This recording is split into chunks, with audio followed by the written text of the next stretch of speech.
Hello ladies and gentlemen, and welcome to Astrology for Beginners. I'm Nigel St. James, and this is video 15 of 30, which you can find conveniently placed on the playlist on my channel. It'll be right there, very easy to see, right next to the monthly tarot readings which I perform for all of the star signs. But at the moment we're talking about the symbol, the astrological symbol for Sagittarius. Now, Sagittarius traditionally has been represented by the centaur and also by geometrically by this sign here, which is an arrow with a cross at the end of it. Let me talk about the centaur for just a moment. In Greek mythology, the centaur was a being that was half horse and half human.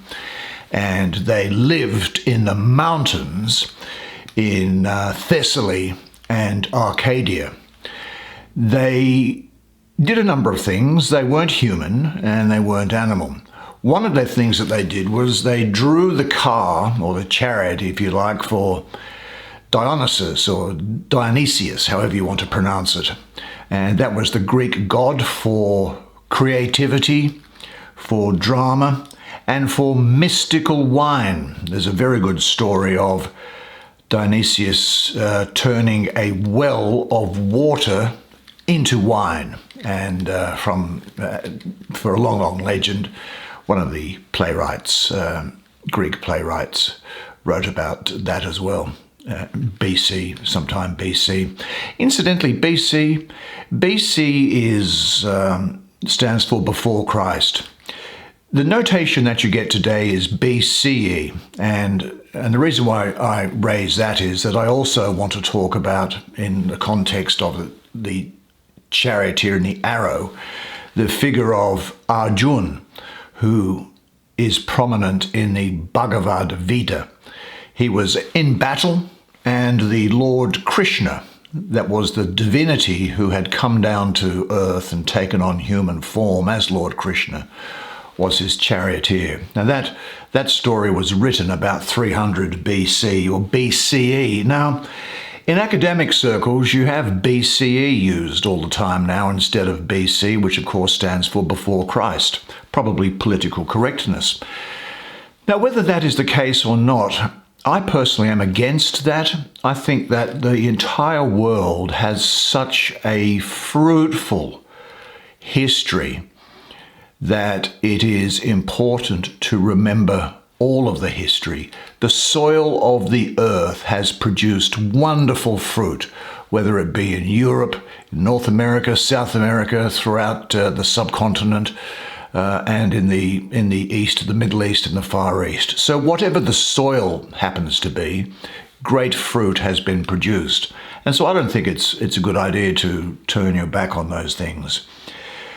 I'm reminded that many years ago, I sent my son to a Jesuit school, high school, to be educated from the age of 10 until he left to go to college.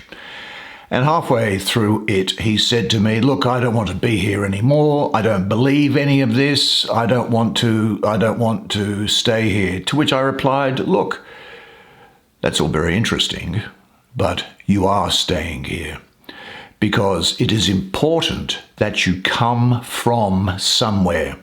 It doesn't matter where you go or where you end up, but at least you know you come from where. That is the soil from which you came. That is the soil in which your roots were put down, however you may grow and whatever fruit you may bear in your life." And that is the same for everybody. Never be ashamed of the soil from which you originated, because you are not the soil. You just happened to originate it. And it's always a good idea to remember where you came from. Funnily enough, about 15 years later in a conversation, he was telling me how he had remonstrated with one of his friends, telling him, "Well, you should remember one thing. It's important that you know where you come from." That's children for you. But the goal of Sagittarius, really, it represents the transformation of matter into spiritual consciousness. Now, I mentioned that the centaur's take Dionysius' chariot with them. They also took the chariot of Eros. And Eros was the god of lust, drunkenness, and sensuality that represents the activities of the lower life, I suppose you would say. I have obviously spent a lot of my time throughout my life in the lower life, and it has been necessary for my spiritual development. But living in the mountains, these centaurs, you see, mythology is not stupid, but living in the mountains, that is an allusion to their connection to higher consciousness. And so the centaur in Sagittarius is about connecting to, seeking higher consciousness. Now, the bow which is drawn, and I referred to Arjun in the Hindu tradition of Krishna. Krishna was his charioteer, and Arjun spoke very freely with the divinity at that time in the form of Krishna. He sought his advice, he argued with him, he wondered whether he should do this or whether he should do that. And what that shows you, at least, and it doesn't matter whether you're evangelical or a Lutheran or a Catholic or a Muslim, read the sacred works of people, the fruit of the soil from around the world, and see if there's anything from it which you can take. Now, what I take from it is that it's very clear that Arjun was comfortable with his divine ancestry. As a human, he was confident of his divine ancestry and was aided in the knowledge that Krishna obviously then made himself known to him as God, and he then became comfortable that God was always with him. I'd recommend chapter 7 of the Bhagavad Gita in particular. It's a short read, and it's a beautiful depiction of the things that attributes of God. Now, Arjuna, of course, was going into battle with a bow and arrow, just like the centaur does. And the taut string of the bow, or the preparedness of the archer itself, well, they're psychological states, I think, which result from the conflict of the knowledge of the higher plane in the context of our life in the lower plane. And the horse aspect of the centaur, at least as far as the Sagittarian symbol is concerned, represents for both men and for women the libido. Now, there is nothing wrong with sex at all. Anybody who tells you that there is just wrong.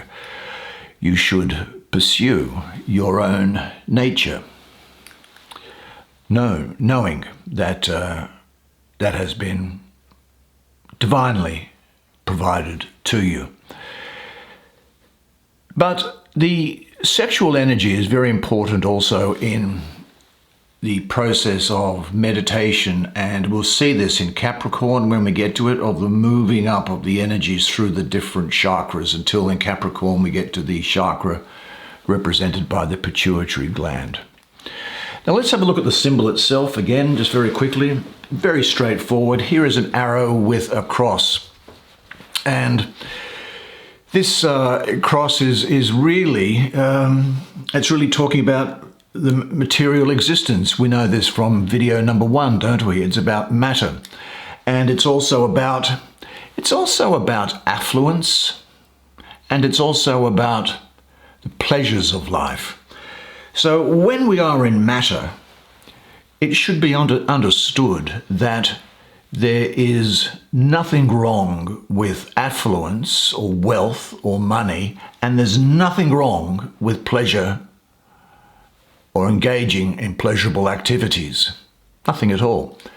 Just don't let things get out of hand. That's the way. Keep an even keel. But be mindful always that this arrow is pointing up, because this sign is saying that with the cross attached to the arrow like this, because this cross is attached to this arrow which is going up, there is an urge for liberation from the involutionary immersion, the involutionary, that is the coming into matter, that's involutionary, involved in matter, evolutionary, getting out of matter and going back to spirit. And we discussed that in the video on Libra. So what this is saying here, though, is remember that this is drawing a conflict here. Because when there is a spiritual urge and you are attracted to material pleasures, then there can be, I was going to say dissatisfaction, but dissatisfaction is not the right word. I think that there is, when you love pleasure, see, I love pleasure and the sensual life. I also love the spiritual life. But when you are aware that the sensual life might be holding back your spiritual advancement, you become put off center, bewildered, searching for answers, not sure as to the way forward. And the intensity of the struggle, it only increases as you become more and more aware of the real thing. And this becoming aware of the real thing can happen in a moment, at any stage in life. When it has happened, and it has happened to me a number of times, but when it has happened to you, your life is never the same. That's what Sagittarius is saying here. So I think what you see here is then that, that when you get into that stage, things that are, which you formerly took,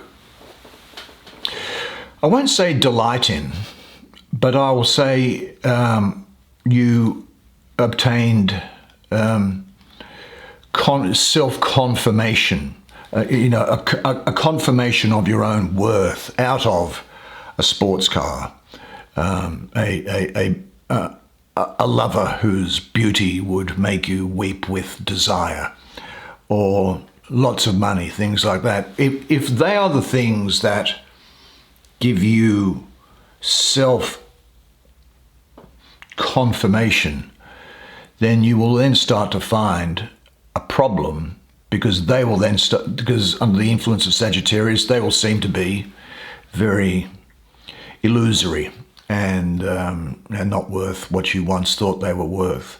What you'll find through then is you start to go through the spiritual path and you find penance, fire, aspiration, dissatisfaction, perfection, spirituality, discipleship, and the entry into the secret knowledge. Sagittarius is a great impulse, the 9th impulse of the zodiac, because it is the great protector of humanity and the protector through the outward energy and outward bound energy that provides of the universe as a whole. See you for the next one, which is Capricorn. And until then, remember that you are a legend, and I look forward to seeing you next time. And until then, bye for now.